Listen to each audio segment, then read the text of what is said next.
ఇక మొదట్లో శ్రావ్య తన కిడ్నాప్ ఇన్సిడెంట్ గురించి నందుకి చెప్పి బాధపడుతూ ఉంటుంది. మీ అమ్మ రౌడీలకు డబ్బులు ఇచ్చి నన్ను కిడ్నాప్ చేయించారు అని తెలుసుకున్న శ్రావ్య షాక్లో ఉంటుంది. నన్ను మాత్రం మా అమ్మ అలా చేస్తుంది అంటే నమ్మలేకపోతున్నాను అని షాక్ అవుతాడు. శ్రావ్య తన పాస్ట్లో జరిగిన ఇన్సిడెంట్స్ అంతా చెప్పి నందు దగ్గర ఏడుస్తూ ఉంటుంది. మన పెళ్ళి అయినప్పటి నుండి మీ అమ్మ నన్ను టార్చర్ చేస్తూనే ఉంది. మన ఇద్దరిని కలవనీయకుండా చేస్తుంది.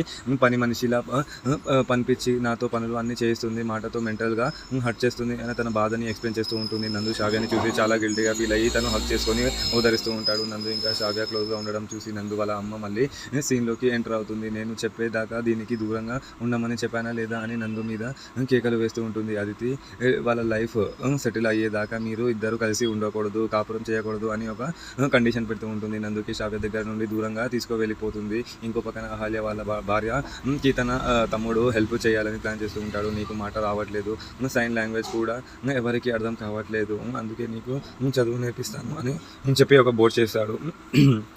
ఇక తన మనసులో మాటని పేపర్ మీద రాసి ఇంటి వాళ్ళ అందరికీ చెప్పి ట్రైన్లో చేయాలని ఫిక్స్ అయిపోతాడు.